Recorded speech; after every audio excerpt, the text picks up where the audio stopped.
As you look at your screen, I don't want you to blink. I don't want you to stop paying attention even for a second. Because what you are about to witness is the moment when a good upbringing meets or collides with the culture. And when I say the culture, I mean the death culture that is the prevailing social order of the African American community. We're not just talking about a murder here.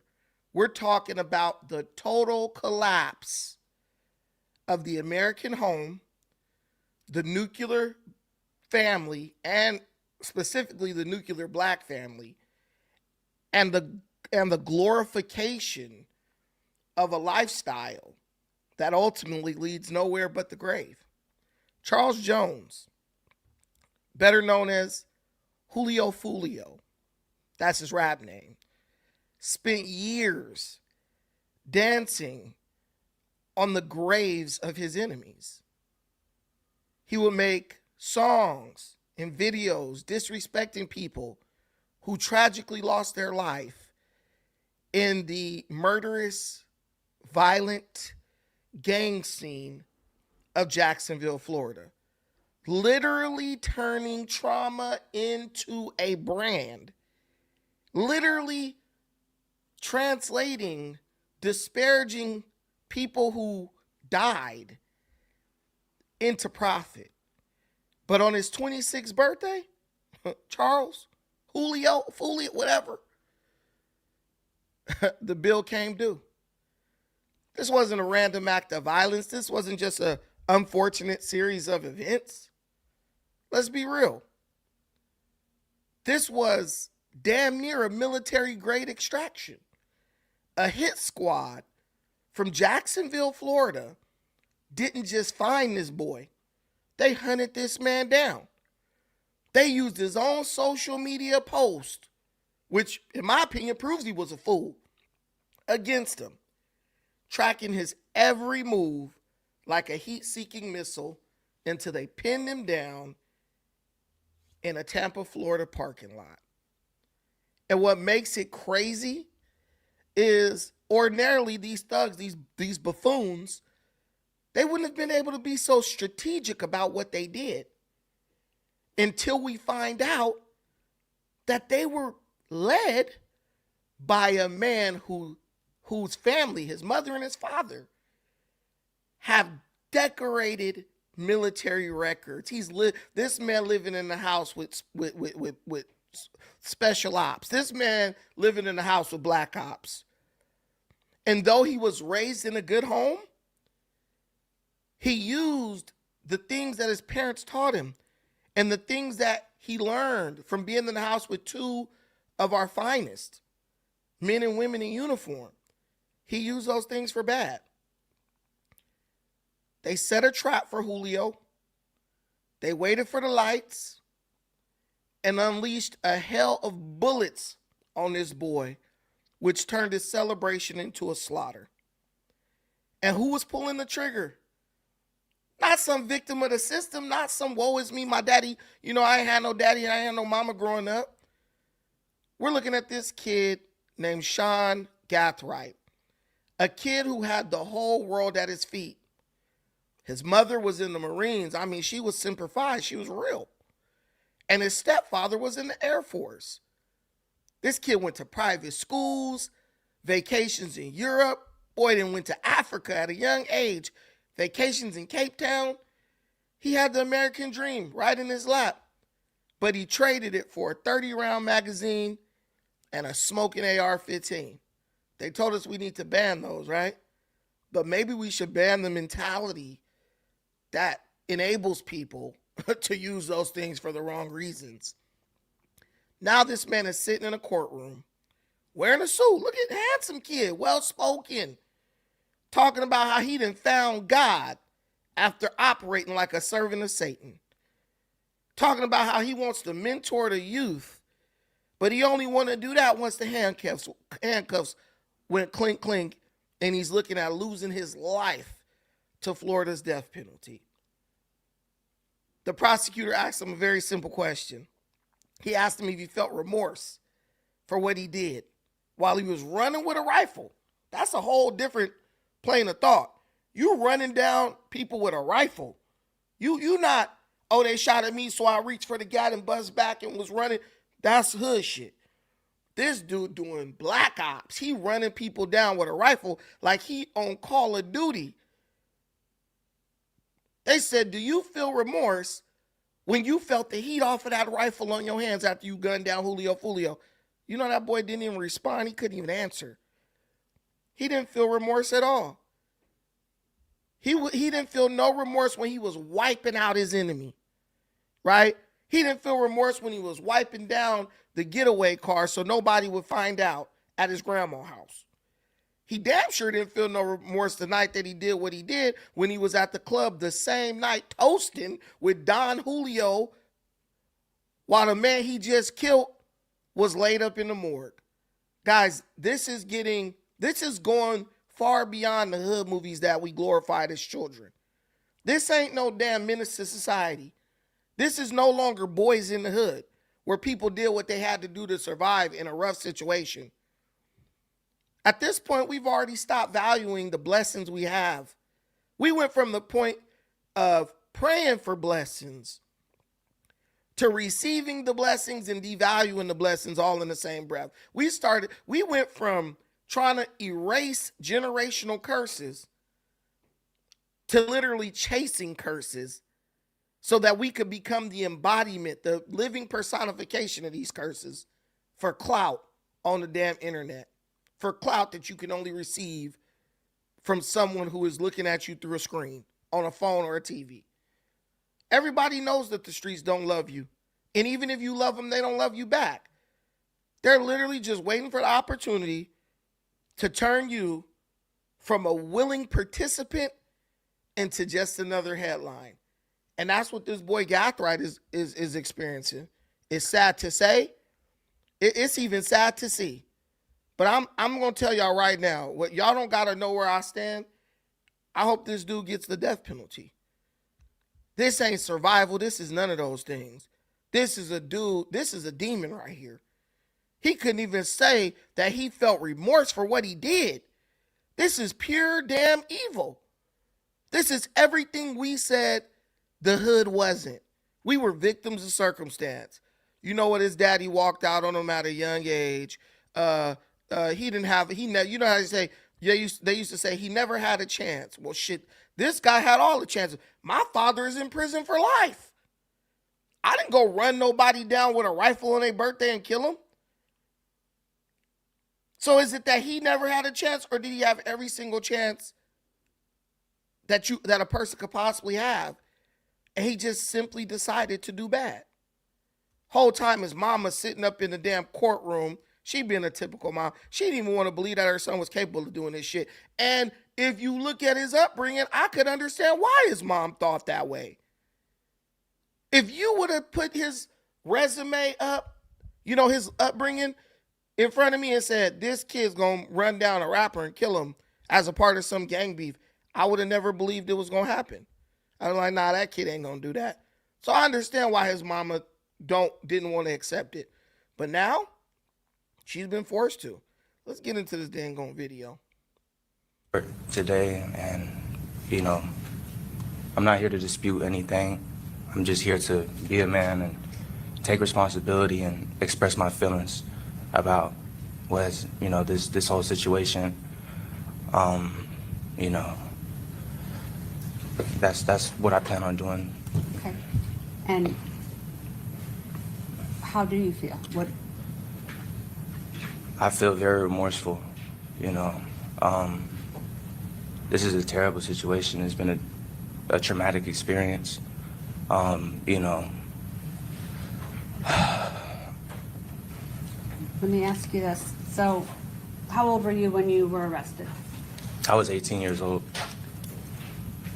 We heard that you had started some college, obviously probably didn't get very far, right? Right. What have you done since you've been in jail? Is there programs? Are there things that you can do there? So, I've gotten into programs. I've also, I grew up, in church and, in a Christian household. So I refocused my, life to Christ, and, I've taken a lot of religious programs. I've read the Bible from cover to cover. I've tried to, share some word, and, we have prayer circles in the jail and stuff like that. I've led a couple, prayer circles, and I've tried to, kids around my age or, younger, since I'm 20 years old now, when you turn 18, you go to the adult pods and stuff like that. So if I see somebody who I see, has a lot of potential and has a chance to keep them from, you know, basically being able to be corrected at this opportunity and not come back, I try to take them under my wing.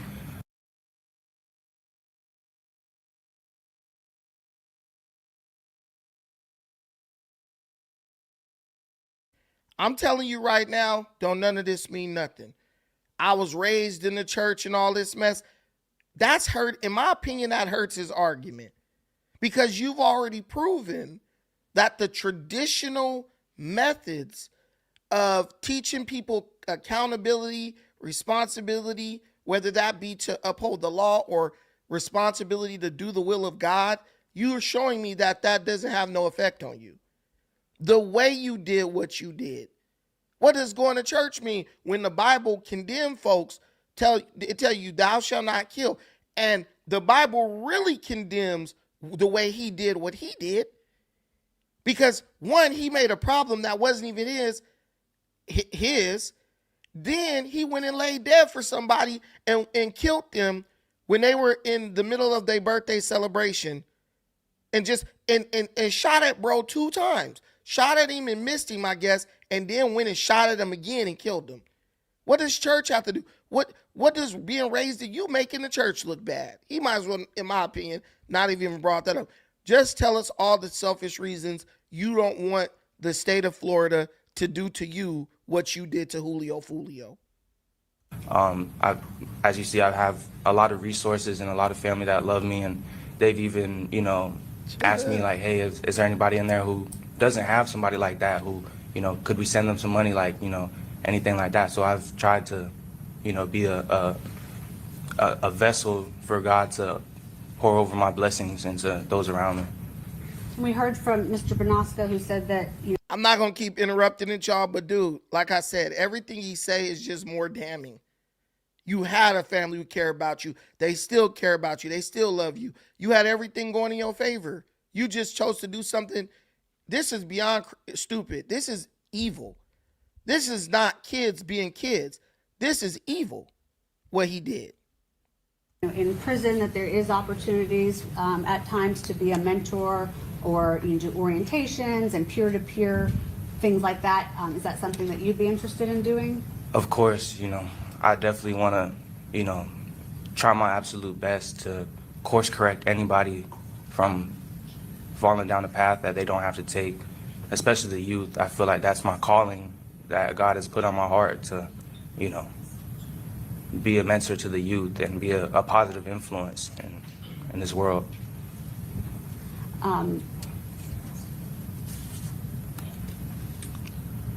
What about those relationships, like you said? That's the mama. That's the mama right there with the wig. She's a military woman, so she not gonna be super hyper emotional. She gonna keep her dignity. I respect that. But moms, I ain't gonna lie to you, man. Like I probably wouldn't even showed up for this fool. This guy disrespected his family and his mama, and they honor and they legacy so damn bad, bro. This is the part where the family, the Asian family, the daddy slap you across the face and turn his back on you. But that's one thing in the black community, man. We gonna love even the monsters. If it's our kid, we can't turn our back on them. But in reality, bro, I think we're gonna have to learn to do that. Because these kids gotta know, man, you start on that bullshit, you on your own. I don't want you to have no reassurance. I want you to feel hopeless. You done. I see you when they sentence you. I remember watching this one, it was on the First 48 or one of those type of shows, and the boy killed somebody and his grandma in there, and he hugging her. And she like, I gotta go. You can let me go now, because holding on to me ain't gonna, it ain't gonna help you now. Granny kept it real with him. I love you and all that, but you made your decision as a man. Did this boy, this dude might be a sociopath. Bro might be on some American Psycho type shit. Because I'm not gonna lie to you, I don't see someone who's remorseful. I see someone who's just a manipulator. And you have a lot of people. Are you able to maintain those relationships now? Yes, so, I mean, everybody who I, maintain a relationship wasn't able to all be here today or, even testify. But, I talk to them daily, weekly, bi-weekly. I cherish my supporters very deeply, and I want to maintain a relationship with them for the rest of my life. And I know, we're not going to talk about the case itself, right? But you said that you were taking accountability, you felt remorseful. Tell us what you mean by that and what statement you want to make. To the victim's family, I want to send my deepest condolences. And I understand that it's hard losing a child, a best friend, a brother, a cousin. Nah, you don't understand, because you ain't lost nobody. This dude is a manipulator. If I was that dude family, I would have went off. He's being funny. Oh, my deepest condolences. He's just a person who is well trained. He came up in a good home. He knows how to speak. And he's trying to use that to manipulate this court. He's trying to use that to manipulate dullards into feeling sorry for this dude. Bro don't give a damn about what he did. He has no remorse for it. And if he get off, this is the reason why I think they should give bro the death penalty is because this is the type of motherfucker who will get out. He is the type of dude who will figure a way to get his ass out of jail, bro. I'm not even lying to you. Keep him locked up. This guy's a sociopath, I think. Yeah. And you want to take account. Now we fast forward and we go into the part, because he didn't talk all that shit, right? Oh, I'm remorseful and all this stuff. But now we going to go to the part where the white man, and this is why you got to love the white man right here. See, the women, they move by that. The lady questioning them, oh, is there anything you've been doing? But oh, that white man, that prosecutor came. He came for his ass. He said, oh, I see right through all the shit you doing. Now, Johnny Law about to talk to him and get to the meat of the situation. Correct, the evidence that came in over the last several weeks? I was right there. Yeah. And you want to take accountability now, correct? You want to take accountability now that this jury has found you guilty, correct? Yes, sir. All of a Weeks sudden- after we went through a trial. Is that your testimony? Objection, Nah, objection my ass. Yeah, why you didn't just say, you know what, I did it. I was wrong. Woo. The time to take accountability is before you try to get away with the shit. And that's what this prosecutor is saying. Nah, you want to take accountability now, but when we was on trial for 6 weeks, you wasting everybody's time and wasting these taxpayer dollars. You was just waiting to see if you was hedging your bet, waiting to see if you could get away with it. I'm going to sustain the objection.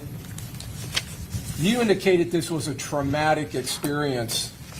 Is that right? Yes, sir. That's what you just testified to, correct? That's what I said.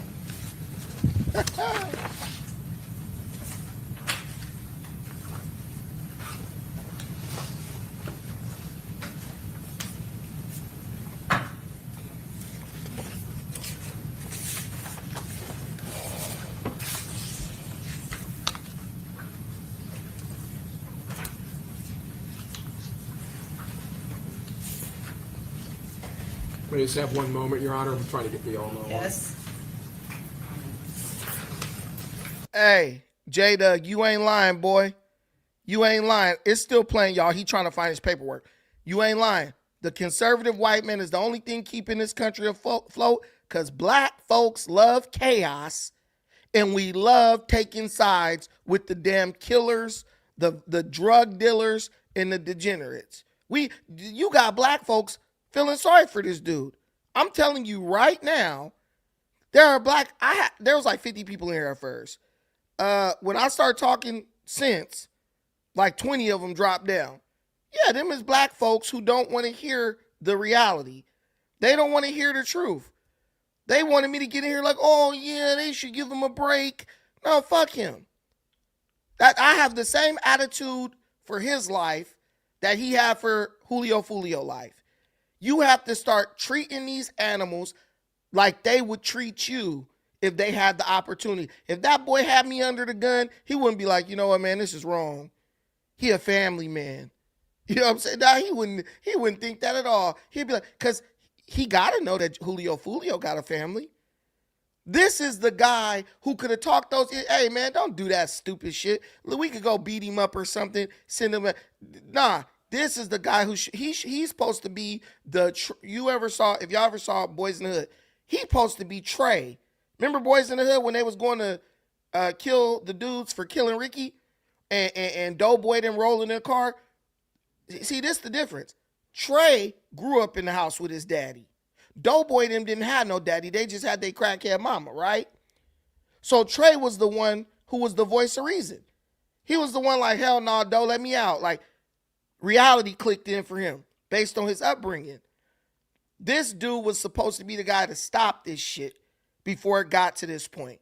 Instead, he was the ring leader. He just a murderer, bro. He just a murderer.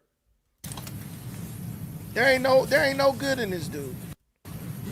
And everything is manipulation. Thank you, sir. Appreciate it. Stage 25C, you remember Gino Norris? Yes, sir. You remember him? He was also really young when this happened, wasn't he?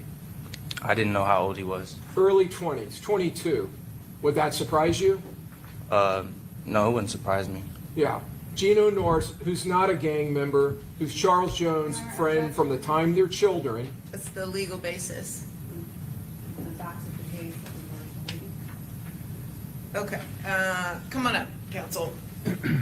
See, and you got two females. I think you got a female judge and you got a female public defender. They're asking them what's the legal basis of him bringing up, these dudes who are victims of what he did. Well, what's the legal basis of bringing up that he been going to church and leading a prayer group? You see the double standard right there? What's the legal basis of any of that? But when you go to places like Jacksonville, these are liberal places. They're places that's run by Democrats within Florida, and that's why they look like shit. That's why they producing people like people like the dudes who ran down on Julio Foolio and Julio Foolio himself, because he's not 100% innocent. He got what he got. He got what he earned. But at the same time, you don't go take nobody's life because you can't get nobody's life back. You have freedom of speech in this country to say what you want. If bro dissing your dead homies on wax, you go diss his dead homies on wax.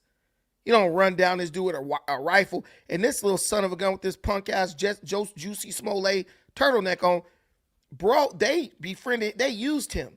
They befriended him because his mama had a gang of guns and stuff. Because she's in the military. Now, let me tell you what's crazy, though. His mom was married to a dude in the Air Force. They were together ever since bro was 3 years old. But guess what? In 2021, they got divorced. And when they got divorced, this fool went buck wild. See why you need a daddy in the home? See why you need a grown man in the house? So they got divorced when bro was like 16 or something. Because I think he's 18 now or 20 or something like that now. So think, they got divorced in 2021. That was 4 years ago. See?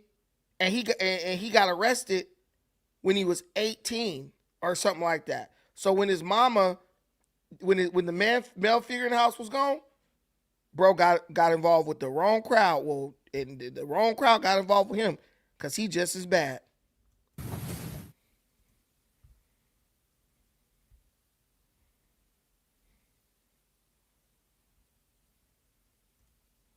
Yeah, this guy. So she's talking to the judge is talking to the counsel. We're gonna go forward because we're gonna go to the part where they ask him. I mean, really, the only question that mattered. It was so long ago, I Nah. tried to To shoot them, but when you were running that carnage on June 23rd, Norris, and you saw the autopsy photos of Charles Jones, my question to you is, after you and your friends inflicted that carnage on June 23rd, and as you were running states 2059C, this is actually you running to shoot them, but when you were running back past that Tesla, were you feeling a lot of trauma at that point? It was so long ago, I try to not remember anything from that night. Were you remorseful as you were running back with that AR-15 in your hands? Like I said, I try to remember nothing from that night. White man tearing his ass Was it up. traumatic to you as you went back to the car with that AR-15? Was it still smoking? Was it still warm in your hands from firing it? Sustain the objection. Were you feeling remorse as you were getting back into the Impala? Like I said, I just try to focus on today and moving forward. So the next day, that Impala, that was your car. You drove that around, right? It was your mom's, but you drove that car, correct? Yes, sir, it was my mother's car. Right. And that was the car you drove from Jacksonville to Tampa in, correct? I'm going to object beyond stuff. I'm working to a point, Your Honor. Okay, why don't we just get there? All right. So this car, this Impala that you drove from Jacksonville to Tampa in with Mr. Chance and Miss Andrews, the one that you drove in tandem with the Silver Cruise, the same car that you utilized to drive the assault team, the shooting team, which you were a part of that night.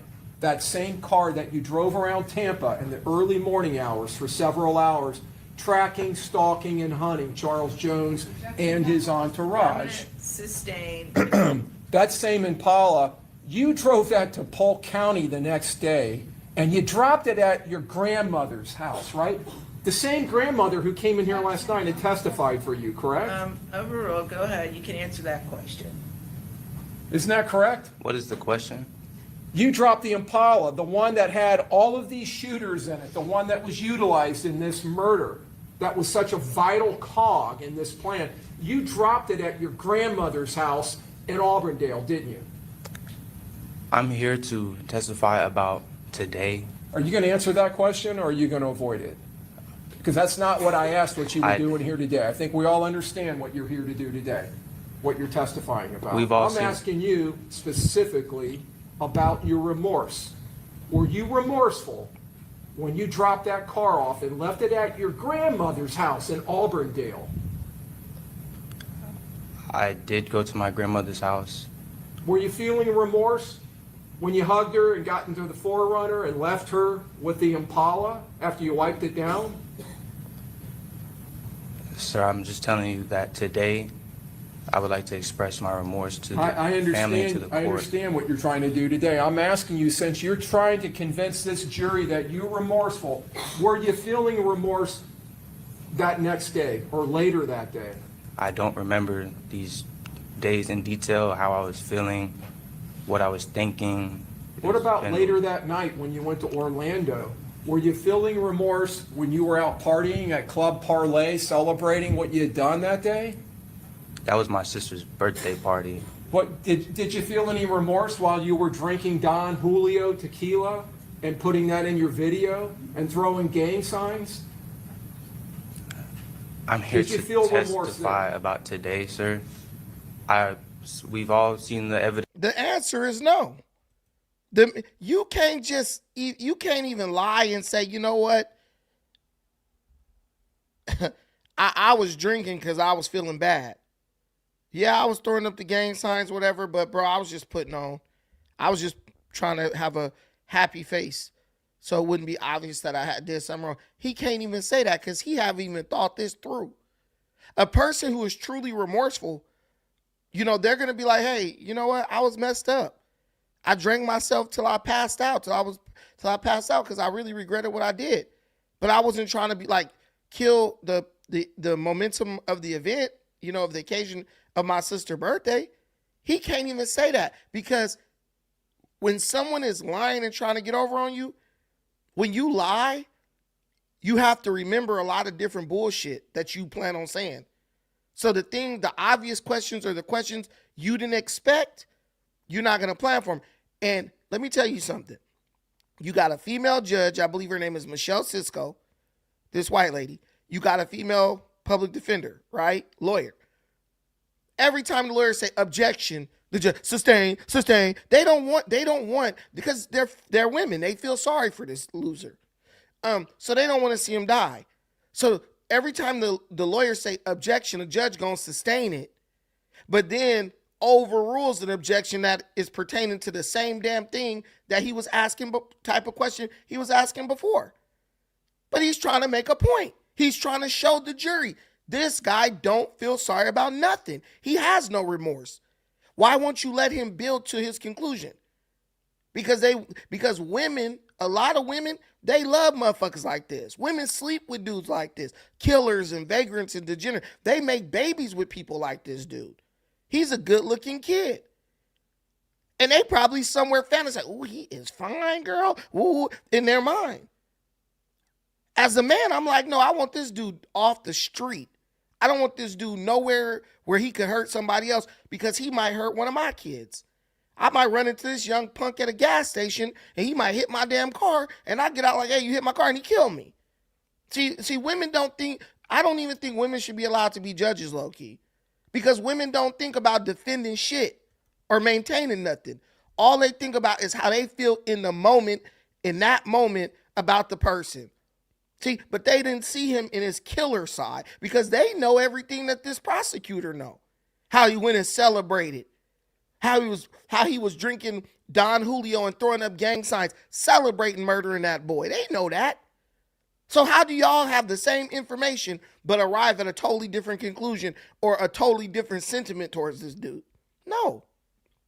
Since we've all reviewed, Women love bad Chance, boys. It's not time for you now to make speeches. You've politely answered your counsel's questions. Can you not answer the state's questions? Is there something about my question you don't understand? I was getting to I'm it. sorry, Mr. Gathright, I called you Mr. Chance. Excuse me. I was getting to my answer. Like I said, I've seen all the evidence. Well, we've all seen all the evidence, Yes, right? sir. That's true. And after all that evidence came in, and this jury based their true verdict on that, convicting you, now you're taking accountability? I'm gonna Is that correct? sustain the objection. I think the question on the table was remorse about an Orlando. Okay? It is, Your Honor. Yeah, but he refuses to answer the question. He's beating around the bush, being manipulative. This dude is a manipulator. In the same way he's manipulating them, he probably been manipulating his mama for years. And a no good dog ass granny, oh, his daddy was abusing him. Wasn't nobody abusing this punk. This dude was a manipulator, and the man in the house saw straight through his ass. And when he held him accountable, he was labeled as an abuser. That's how it is when you a man. Young kids manipulate. I have a friend the other day talking about, man, my daughter done missed a lot of school. Why? Oh, because she says school is overwhelming for her. I said, if you don't make that little heifer get her ass up and take her ass to school. Oh, well, you don't understand. Kids manipulate their mama. Kids manipulate their mama. And when a man call it out, he becomes the bad guy. He becomes the enemy. But I bet you if that man was respected, and he was honored, and he was allowed to rule that house, bet you this fool wouldn't be sitting on trial for murder right now. Because how you not in some type of cadet training getting ready to go in the military? But this is why the black family is going to hell in a handbasket. Because the man is villainized for holding people accountable.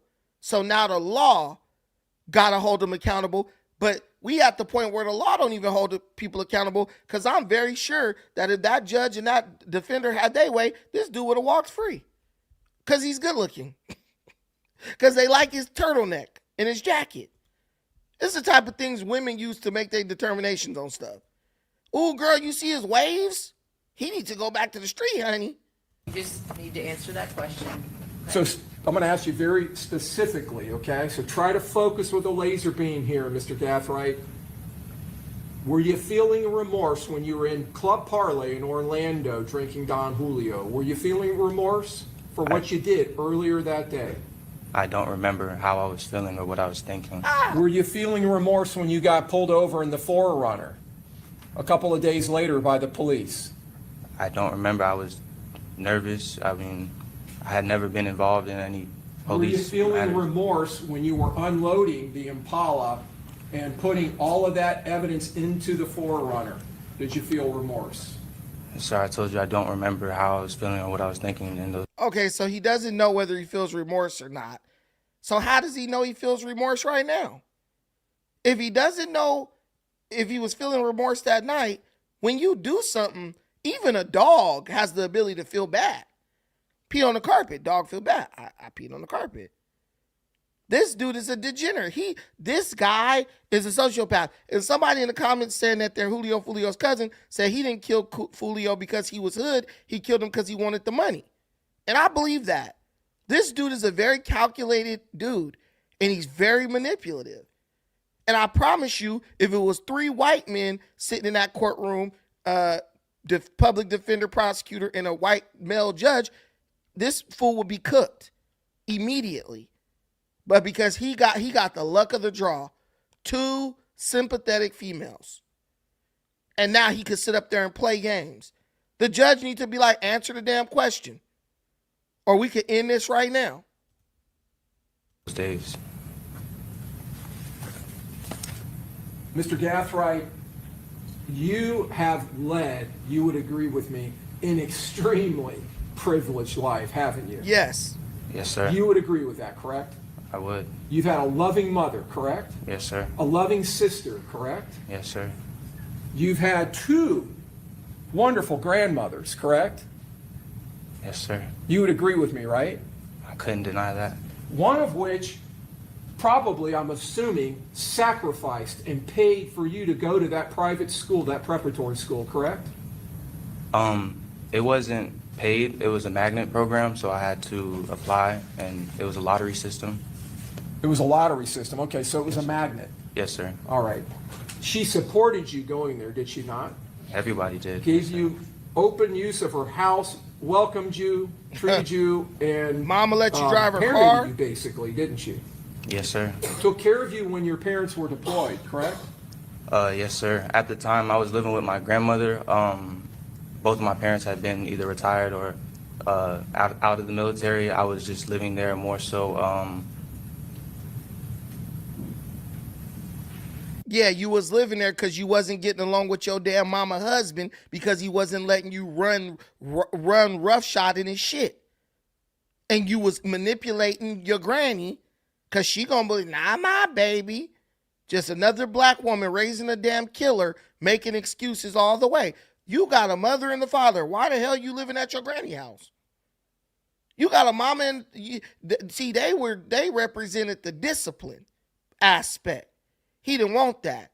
He was living with granny and was out there thugging. Granny can't keep up with no young kid. I'm telling y'all, people, back in the day, you could send your kids to your granny and, go, you be a hood rat and granny and hold it down. Nowadays, granny too old, bruh. Granny too old. She can't take care of your kids. She lived her life. But he said that, but see, J. Doug, you said his parents were deployed, but he's saying his parents was already retired. His mom and his biological dad broke up when he was little. The daddy in the Air Force was with his mama since he was about 3 years old. So that's the only dad he really knew. So I can understand if it's like, Craig moved in when I was 15. Nah, this man been taking care of bro since he was 3 years old. That's his daddy, basically. I needed a change of scenery, and my relationship with my father wasn't sustainable. Okay. This is when you were in Oxford with your grandmother. Yes, sir. The nice lady we saw earlier came in here. Yes, sir. The one that has supported you and spoke so lovingly about you, correct? Yes, sir. And so you went to this preparatory school, and whether you got in there through a lottery or not, you would agree with me, not everybody gets. J. Doug, are you dense? I get what you're saying. They was in the military. So he lived with her while he was deployed. Yes. But if you listen to what was said, he said at the time he was living with his granny, his parents were both retired. Now he's telling you that his relationship with his dad was bad. That's why he went to go live with his granny. Come on now. Keep up. It's to go to a school like that, correct? The lottery school the magnet school I went to was in middle school when I was living in Jacksonville. Man, don't The nobody school I care went about no to, damn lottery school. in Oxford, it was just a public high school. A public high school. Yes, Okay, sir. my mistake. So you went to that preparatory school in Jacksonville. Yes, sir. But again, that school was not something that every kid gets to go to. No, he right? wanted to leave the preparatory Not school. every kid gets to have a counselor and a role model like Mr. Edwards, correct? No, sir, I was very blessed. And not many children get to fly in planes with their stepfather, correct? Yeah. No, sir. And fly around in Asia and get to see islands off the coast of Okinawa, correct? No, sir, I was And go on very camp- blessed. You are very blessed, aren't you? Yes, sir. And not every kid gets to go to Scotland, right? No, sir. Or Ireland, No, sir. or Paris, No, sir. or London, No, sir. or Spain. No, sir. Cape Town or Johannesburg, or both in South Africa? Cape Town. Cape Town, beautiful city, right? Yeah. You got to go experience that when you were growing up, correct? I did. Because you had such loving people around you supporting you. Yeah, this guy's a sociopath, bro.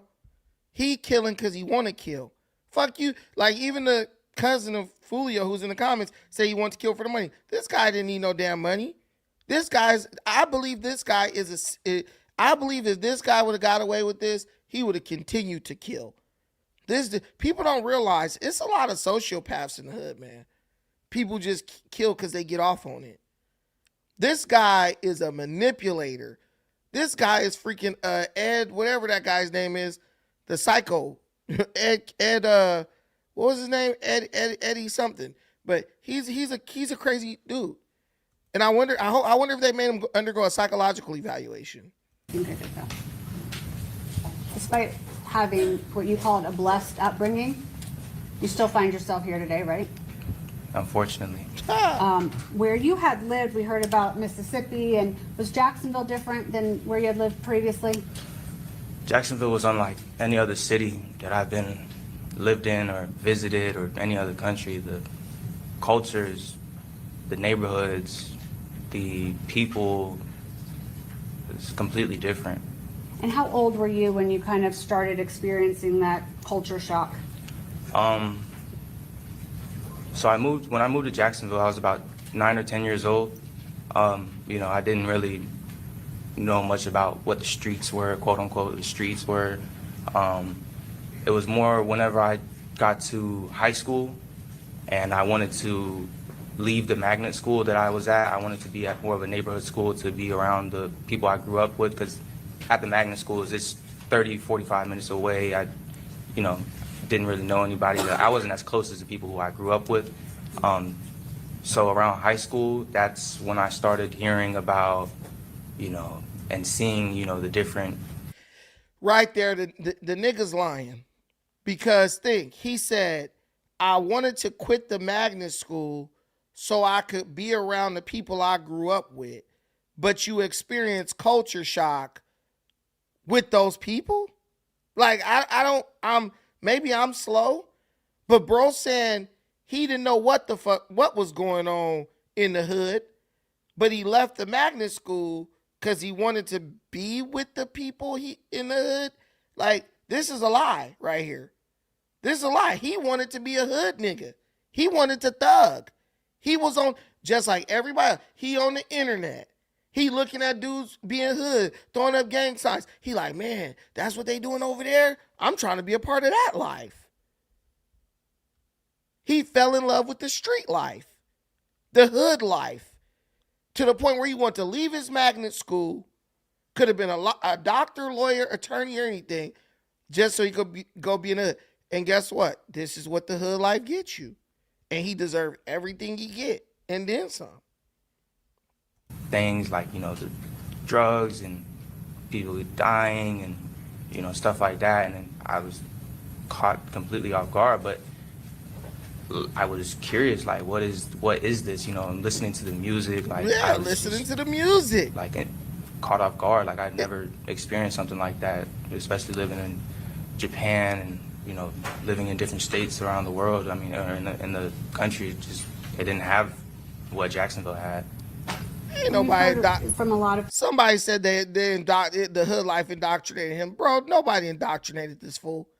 This fool got a phone like everybody else. He listening to drill. It's exciting, and he wants to be a participant. He wants to be a participant. Here's the whole thing though. Everybody, you got loving people around you telling you, hey, do the right thing, bro. Don't get involved in that. Who is these new boys? Right? His daddy, his stepdaddy, was there to keep him on the straight and narrow. He moved out. I don't want to deal with this fool. I don't want to live with this fool. Bro, he made this choice. 100%. He's young, but he made this choice. I was 18. I was living with my granddaddy. I didn't have to come in the house. I didn't have no damn curfew. I was making my own choices, stay out as late as I want to, had a car and all that. Somehow I never managed to go run somebody down with a rifle and murder him in cold blood. people that knew you, and I think it's been a pretty consistent theme that you were mature and smart and interested in things. But you were still what? How old around that time? I was 14, 15. You know, definitely would consider myself to be smart and mature for my age, but Still curious? I was still a young boy. You know, I still am a young man. You think you were kind of impressionable? This guy's I would characterize myself as, at times being naive, gullible, impressionable, and yeah.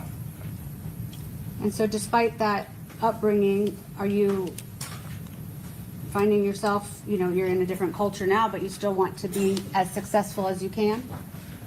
Yeah, so being in the jail, I'm by myself, especially in a city so far away. I don't know anybody, so I took this time to focus back in on myself and just get back to the basics, what I know, and without anybody being in my ear or influencing me, I've cut out the noise, there's not many distractions in jail, it's the same thing every day. So I started to work out and, programs, try to educate myself more, plan, stuff like that. Everybody asks God for things, what we want from what we want God to do for us. Here we go. But a lot of the times we don't ask what God wants from us. And so I've asked God. Man, this dude is a manipulator. This dude pissing me off. Let me kill this nigga myself. Lord, help me kill this nigga. I'm gonna say it like Steven on Django. Yeah, this dude right here, bro. Listen, bro. I ain't never trying to wish death on nobody, but this dude is a sociopath. Oh, we never asked what God wants us to do. Man, please. And then somebody in the comments talk about peer pressure. Bro, the upbringing bro had, he should have been able, okay, my family, my dad is in a gang, my uncles there in a gang, but me, I was raised going to church, right? So when I started hanging around with gang members, bro, I realized very quickly, bro, you're much more intelligent than these dudes. So this can never be a situation where these dudes are controlling what you're doing. This is a situation where you need to be kind of trying to control what they doing. Bro should have been the leader, and I believe he was. He the one who had the guns. They befriended bro to get access to the guns his mama had. That's what they said in court. I don't want to hear peer pressure, bro. Because he had a lot of peers. He had peers up in that magnet program, and he did everything in his power to get away from them. Them hood dudes didn't say, hey, man, you should just quit that school and come over here. Bro was already messing with them dudes. And then he made a decision. I don't want to go out there to go to school. That's taking away too much time where I could be in the hood every day. And bro got on. Guys, don't forget we have a challenge. We have a $5 challenge on the super chat. Guys, we have a reward. If we hit 10 $5 super chats, I'm going to do a field trip to Skid Row. I'm going to go live from from Skid Row in LA, because I live in Long Beach, which is like 15 minutes from LA. I'm going to do a field trip to LA. I'm going to go live on Skid Row. I'm going to talk to people and really point out how messed up it is in downtown LA. And I'm going to talk about Karen Bass, the woman who is the front runner for mayor of LA right now, and the governor's race in California. So if we hit the 10 $5 super chats, I will do that live stream for you this weekend. And you'll be able to, and I also can press it down into a pre-recorded video too. So if you guys want to see your boy going on a field trip to Skid Row, getting down and dirty with the hobos, let me know. Or not just let me know, hit that super chat button and I'm going to make happen for you. That question, what do you want from me? I'm asking all these things from you. What do you want from me? And he told me that he's calling me, like, I feel like my calling, or what he told me, was to be there for the youth, serve the youth, keep them from going down similar paths, because there's a better way. And the streets is not the way. The streets are not the way. Even having everything, trips and privilege and church and grandmas, and you still can find yourself going down a wrong path, right? Objection leading. Sustained. And you feel that that's your calling? Yes, I want. Objection non-responsive.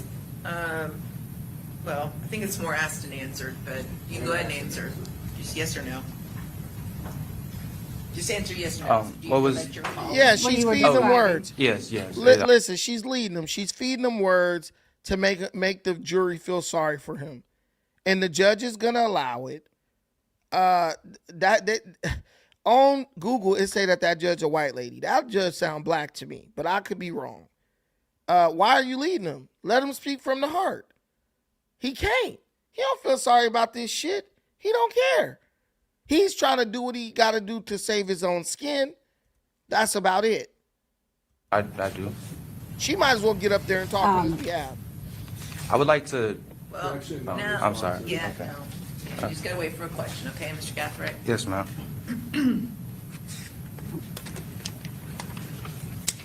No further questions.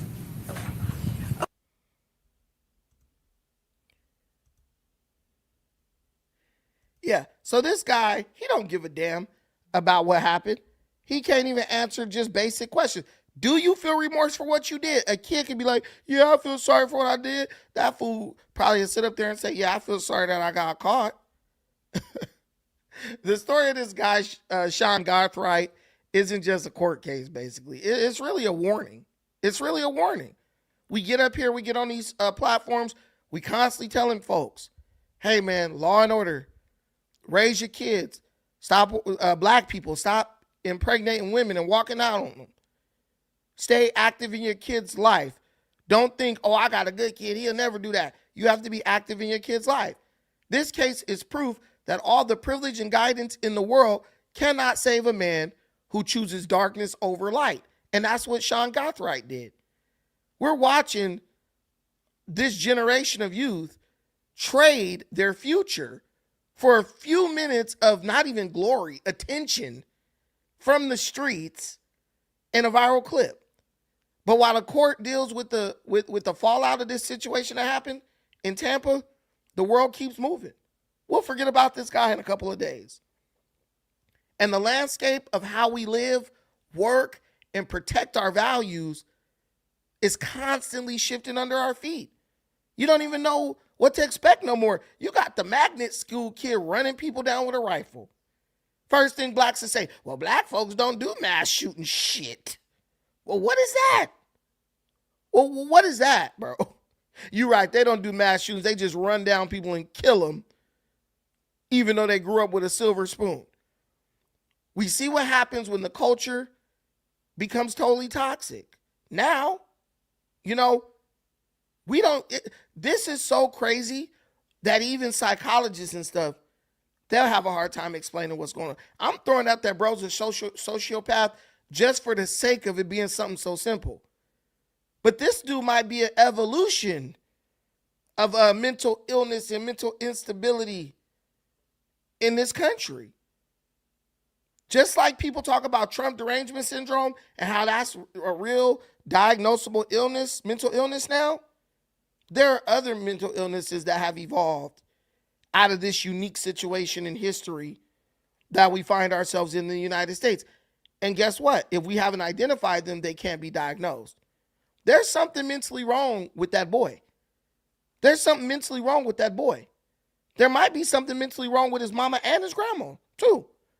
But we just don't have the research to diagnose it yet.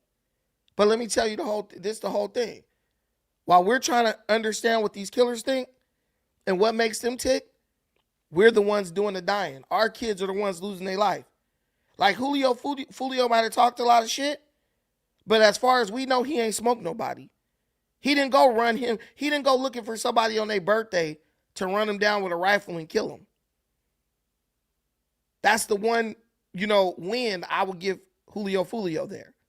This guy did. But I just don't think that we could let this guy walk free. This guy has to pay for what he did, man. And he needs to, and let's be real, the example needs to be set. Because if you let him walk away, how many degenerate thugs of Jacksonville will be emboldened by that and be like, oh, I'm going to go run down on my ops now, right?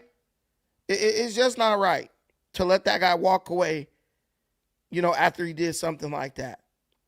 I don't agree with it. I don't support it. None of that. But guys, I want to segue to a different topic. And I'm a little bit late to this. I planned to talk about it the other day, but I was having a little bit of issues. I had to get I had an issue with my camera situation. But this is a story about a man who it's a failure on behalf of the criminal justice system also, but it's for a different reason. It's a totally different reason. So let's tap into this. I hope you stick around with us because you'll enjoy the rest of the show. Let's get into this right here. Romel Burke was handcuffed with his hand behind his back, holding a blue face mask and smiling as he walked up to the judge, his defense lawyer requesting medical and psychiatric care. Romel Burke stood in front of a judge Saturday, smiling as he faced second-degree murder charges for allegedly shoving 76-year-old retired teacher Ross Falzone down the stairs at the 18th Street station. Prosecutors say it was an unprovoked attack. Burke was arrested Friday, a day after they allege the 32-year-old walked behind Falzone as he approached the train station. At no point was there an interaction between the two men. By the time the senior citizen got to the entrance and paused at the top of the steps, prosecutors say Burke, with both hands, shoved him down the stairs. The fall was deadly. Police sources say Falzone was taken to Bellevue Hospital with a broken rib, traumatic brain injury, and a fractured spine. Injuries so severe he was pronounced dead that evening. Earlier that day, police transported Burke to Bellevue Hospital for a psychiatric evaluation after a disturbance outside a precinct. He was discharged from the hospital after about an hour. Within hours of his release, Ross Falzone was killed. Mayor Mamdani directed New York City Health and Hospitals to conduct an immediate investigation and full internal review into Burke's evaluation and discharge at Bellevue Hospital, and a broader review of the psychiatric process across all public hospitals. The mayor is also asking the State Department of Health to determine if Bellevue followed existing protocols and to identify if there are any gaps in the system. Ross Falzone was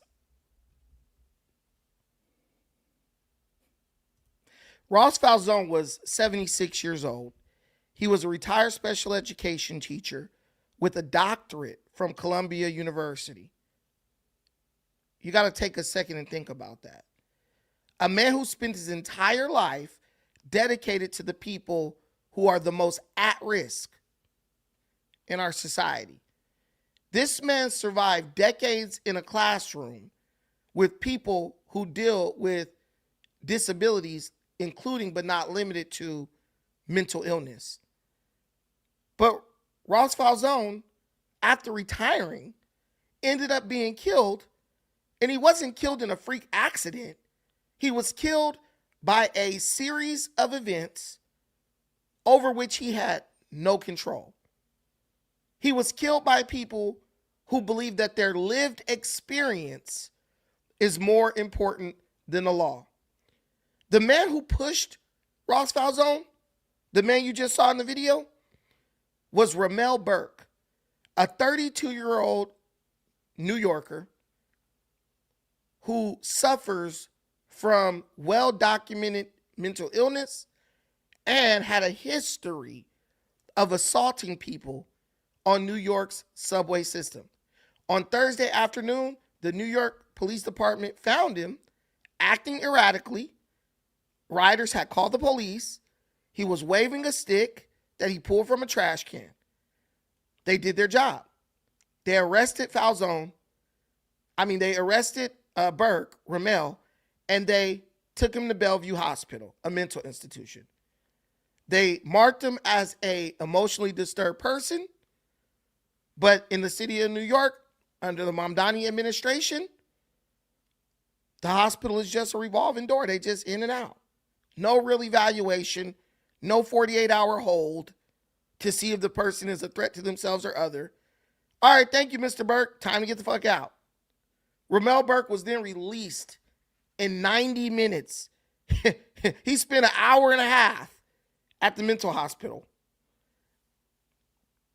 And the New York Police Department said perfectly, you'd wait 8 hours at Bellevue, this hospital, for a headache.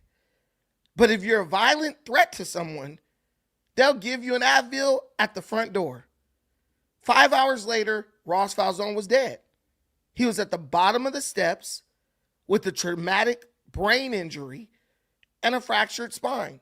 5 hours later. So this person that we know is crazy was taken into custody. He was sent to a hospital that has all the resources to deal with what he's going through. They let this guy out in an hour and a half. They simply just didn't want to deal with it. This didn't happen by coinky-dink. This wasn't a coincidence. This wasn't a vacuum. It literally happened because of a judge. Think about that. The reason Ross Falzone is dead and Ramel Burke was free to kill Ross Falzone by pushing him down those steps is because of a judge, right? There's a judge who released this man from custody because instead of being a judge who enforces the law, this woman instead chose to use her position to be an activist. There are judges in the city of New York who this woman stated, it's not just judges. This judge who released Ramel Burke from another crime that he did days before, this woman said out of her own mouth, well, I have a leniency on criminals because I have family members who are incarcerated. Think about that. Think about that. I have family members who are incarcerated, so I'm letting criminals out. You got judges in the city of New York, and I would say all over the country, that have stated on the record that they allowed the fact that they have family members who are locked up to influence how they rule from the bench. They literally brag about it. They say that traditional judges don't understand the struggle because they don't come from criminal backgrounds. They see their history as being a public defender or as a professional advocate for criminals, right? As an excuse to allow violent offenders to walk our streets. They look at their work in those fields as like a mandate saying, look, you can't do the right thing. You always have to err on the side of the criminal in their favor. You can't say, you know what, the police did a good job. This guy did wrong. He needs to go spend 5 to 10 in prison. You can't do that when you're these people because you're an ideologue. You will do any and everything necessary to prove that the way you think is superior and the right way of doing things over what anybody else says. When you have judges who view the law through the lens of de-incarceration at any cost, dudes like Ramel Burke isn't just a danger to society. He's a project for them. He's a pet project. Oh, Ramel, they don't understand him. Yeah, he's a violent killer, but with just a little bit of TLC and a supervised release, he'll be all better. Lady, how in the hell does TLC and understanding cure mental illness? Ramel Burke, the guy who killed Ross Falzone, this guy had been arrested 5 times this year alone. In 2026, this man had been arrested 5 times between January and we are in May, right? First, one was robbery. Another was resisting arrest. Another was assault on an officer. Another was assaulting a stranger just in April. He should have never been on the street. He should have never been on the subway platform. He should have been behind bars or in a secured ward at a mental health facility. But why was he free? That's what we got to ask ourselves. Why was this guy free? He was free because when he attacked people before, nobody wanted to follow up and come to court to testify against him. We see a terrifying new trend. A woman, one of the women who Ramel Burke attacked on the subway prior, she didn't want to cooperate with police because she said she didn't want to be responsible for another black man going to jail.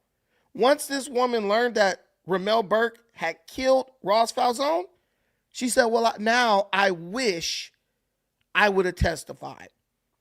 These people think that they are taking the moral high ground by allowing criminals to run free. But in reality, they're just reinforcing a code of silence that now has cost Ross Falzone his life and pretty much has ensured that Ramel Burke will spend the rest of his life in a prison or a mental health facility. It literally just paved the way for the death of the most vulnerable among us.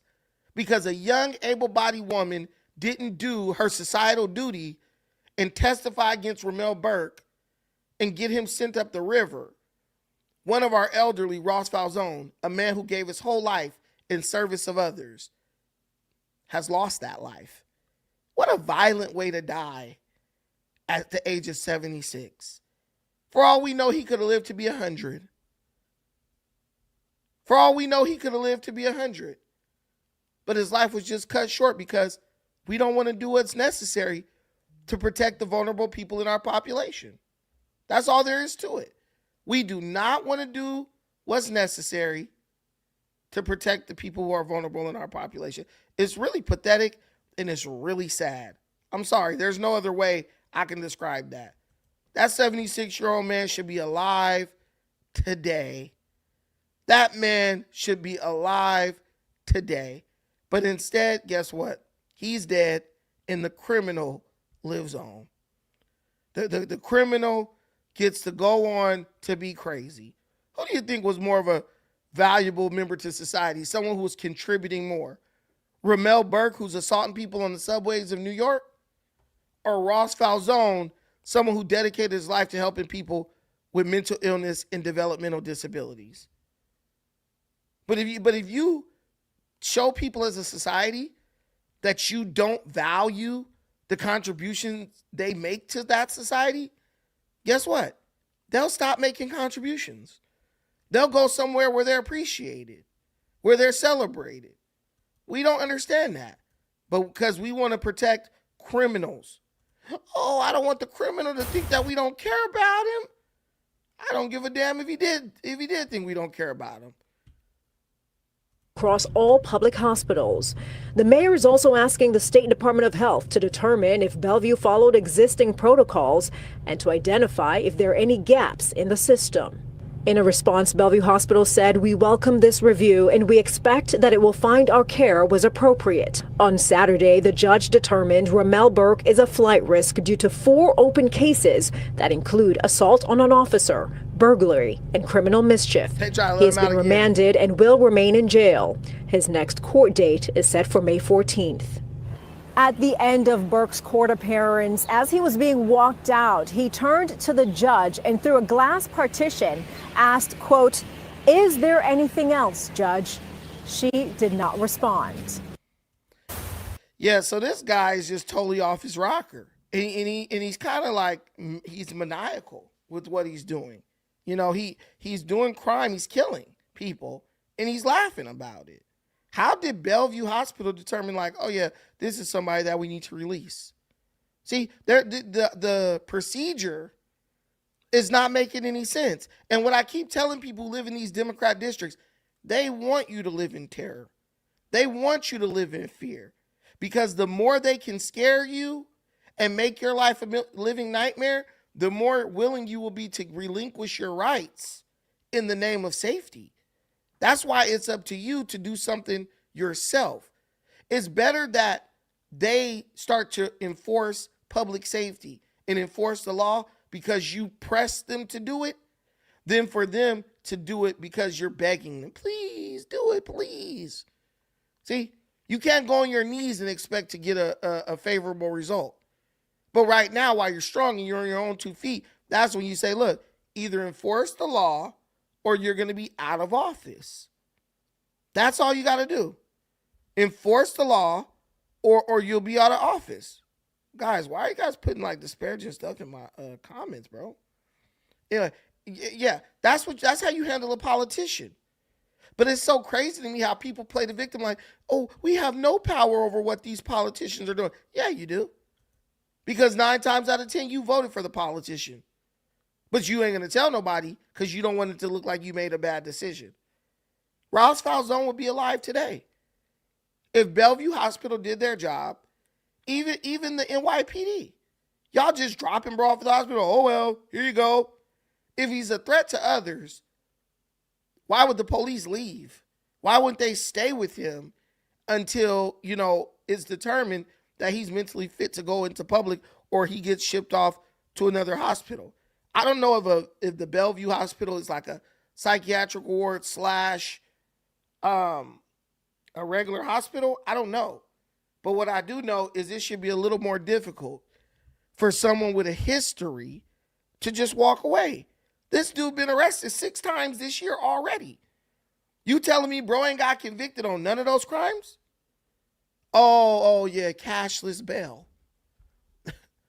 That's why I say we need to just return things back to the way they were. If you can't make bail, you sit in jail until you can, or until you go to trial, or until you go to court.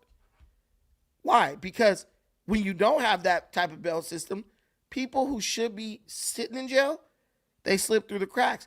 This dude, Ramel Burke, was released on a supervised release. Who the hell was supervising him?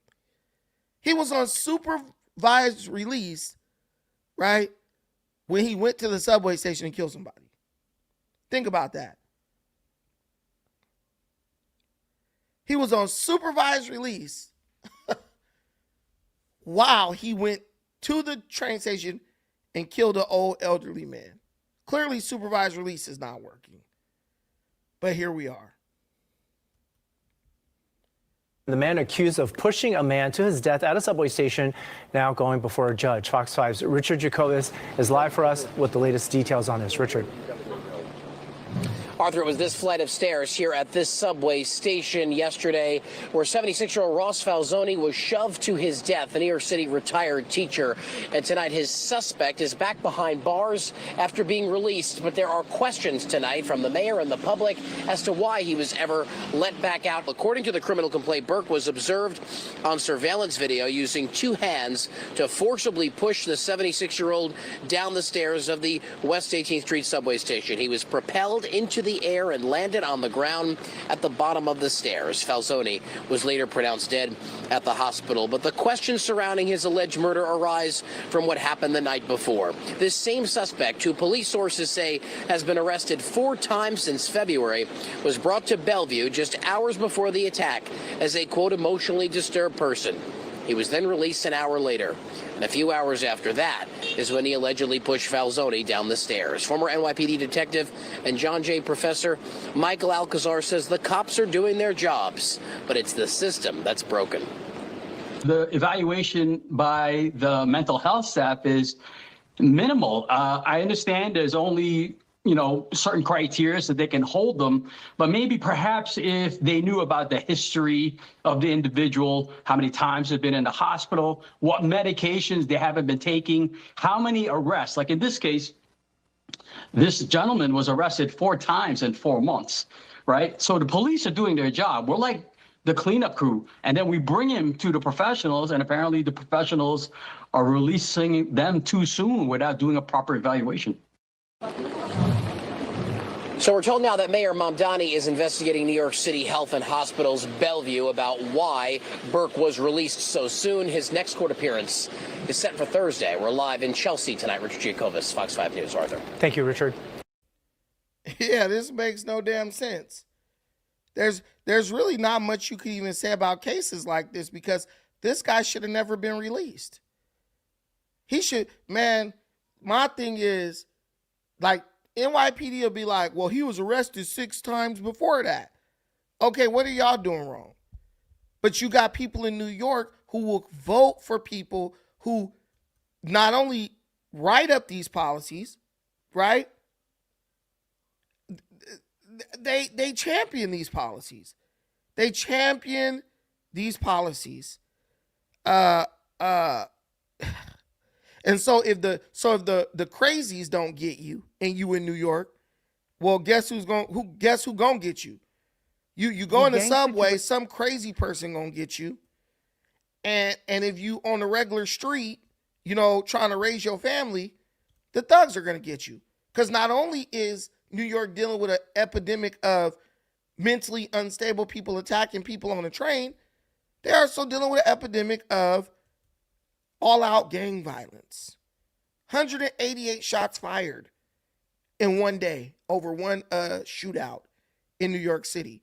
One of the cities with the most stringent gun laws in the country, but yet they're still having shootouts. The gang situation in New York City, which many experts say gang membership, even though crime stats are down, gang membership is at an all-time high, and that more and more young people, particularly young men, teen boys, are getting caught up in it. Just a short time ago, the Brooklyn DA, along with NYPD Police Commissioner Jessica Tisch, announced that. Listen, politicians believe people are stupid. And unfortunately, too many times people prove them right. They keep lying to you, telling you crime is down. How is crime down when gang membership is up? How is crime down when people are getting killed on the subway, elderly men? How is crime down when you just witnessed on a damn camera a dude get shot? This dude is having a shootout. All-time high. This dude is having a shootout. He runs, hides behind a car. A dude come from the other way. They set this dude up. Do y'all see that? Do y'all see that? He runs to get away from bro. Bro come out the back way. And when bro hit the back of the car, bro gets shot in the stomach. Boom. Shot his ass again. Boom. Shot his ass. Bro done. Bro cooked. He's probably dead. That crime is down. Well, what does it matter if the crimes are down, if the crimes are becoming more heinous? They set that man up. They set that man up. Jessica Tisch announced the takedown of more than a dozen alleged gang members, and they say that the vast majority of them were actually what they call trigger pullers, the ones who do the shootings in this series of shootings that have been going on all across the city over the last 18 months, mostly in Brooklyn, across 10 precincts. These gangs are based, according to the DA, in the Coney Island section, their territory going right up to the amusement park, the famous Coney Island amusement park. And the reason for the shootings, well, sometimes they just didn't even need a reason, according to what the DA was saying, that they just wanted to go out and start shooting. We brought in, once again, former NYPD Deputy Commissioner Tariq Shepard. He's a co-founder of Harlem Ridge Advisors currently. And Tariq, thank you so much for being with us again. We appreciate it. Thank you. Thank you. When you hear about this type of an indictment and you hear about the crimes that they were doing, what stood out to you? Because you've seen many of these cases on a firsthand basis yourself. What stands out to you about this one? Again, what stands out to me here is the ages, young people, but also the amount of shots that they fired. When you look at the amount of shots that we know about was 182. That's what the DA quoted. That's the ones that we know about. There may have been more. And the amount of victims I think we looked at was... Of course there's more.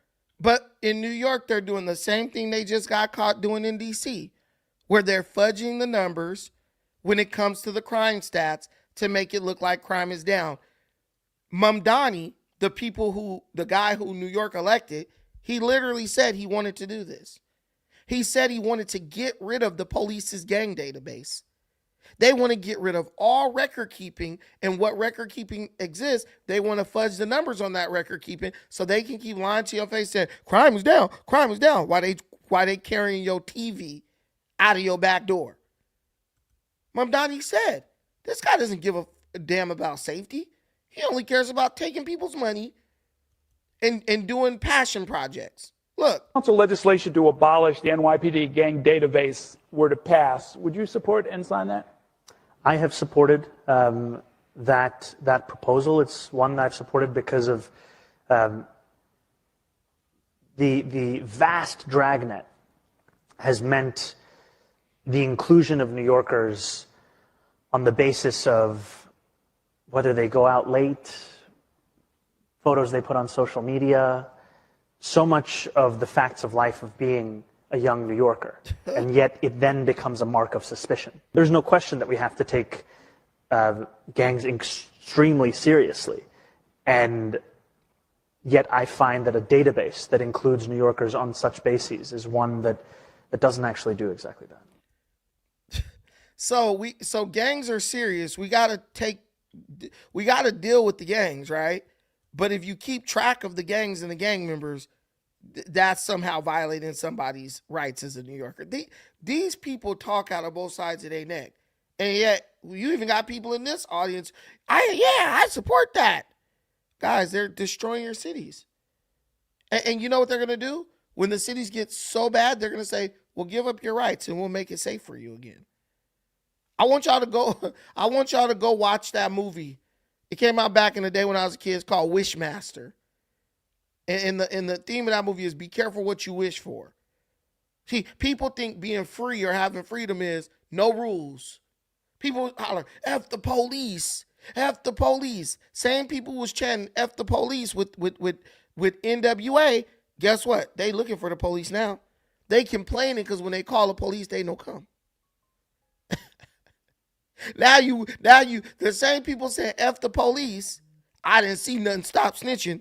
They mad they at the council meetings going up because when they hit 911, don't nobody respond.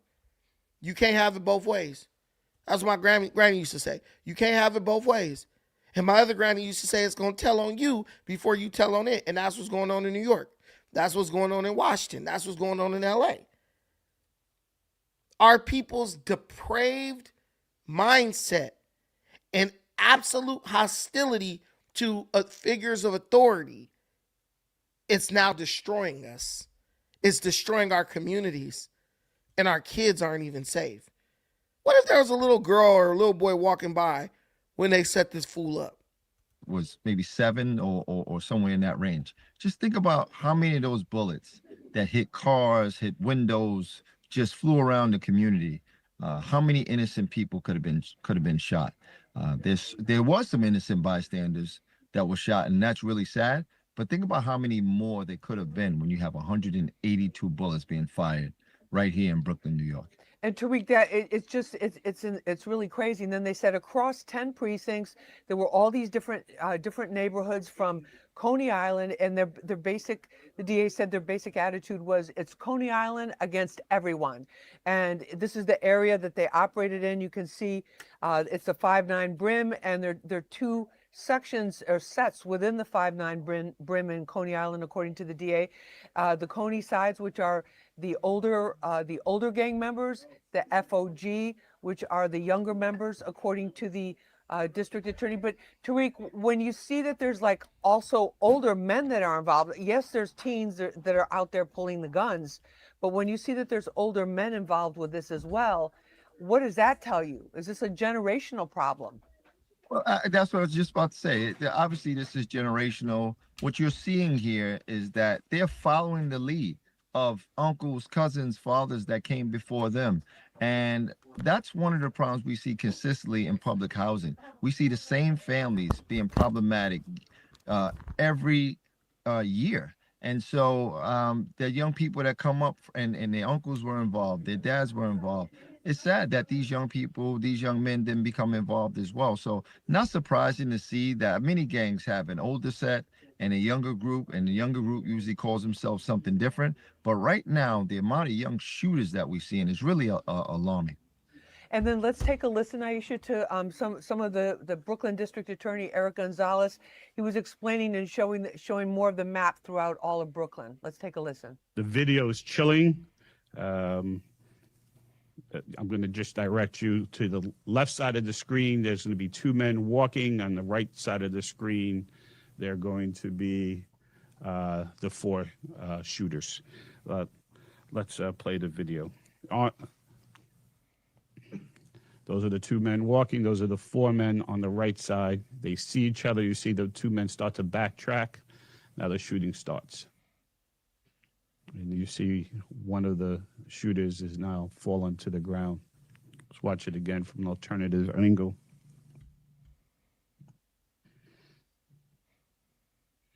There come the four shooters. They're wearing masks. All four of them have guns.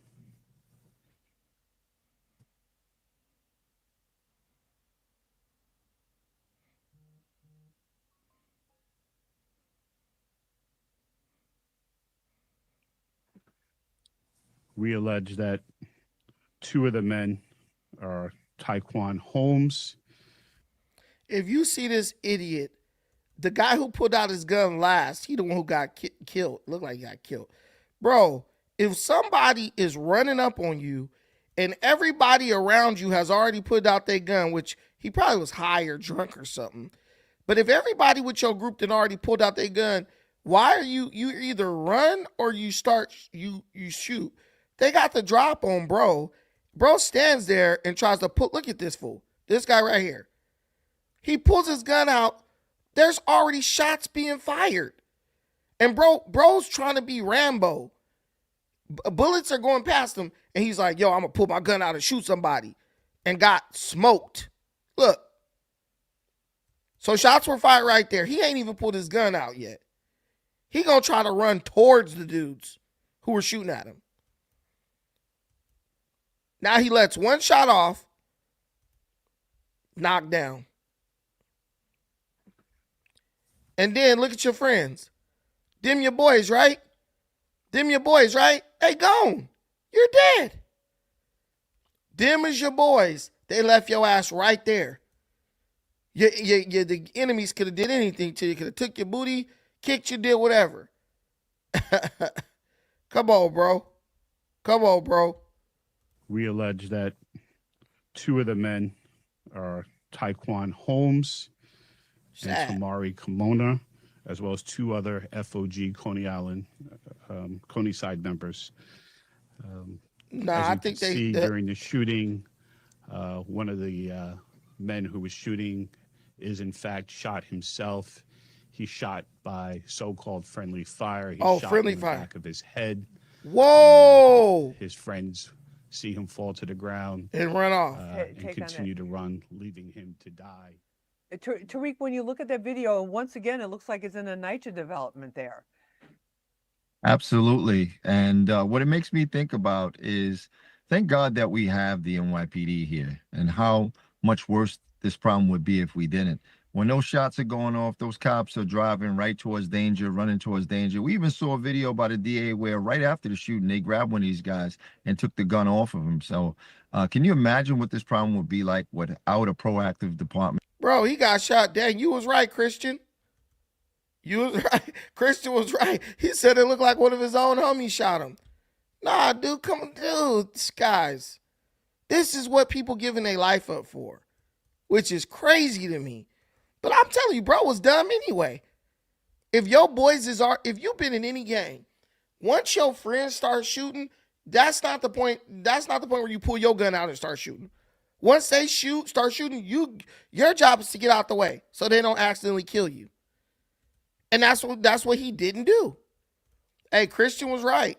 Bro was 100% right. Your job is to get the hell out of the way so they don't accidentally smoke your ass. I wouldn't even say his boy shot him like, it wasn't even his boy's fault. This fool ran in front of the gunfire. If you look at it, why are you, okay, you're supposed to be backing straight up like they did. He's running, he's like strafing to the side. He runs right in front of his friend's gun. So he got one homie there. Look, he ran right in front. Oh, yeah, you're right. He ran right in front of him. You're supposed to just be backing up in a straight line, bro. Yep, shot him in the back of the head. Damn. So right here. Boom, got him. Yeah. He almost got shot before. Right there. I thought he got shot.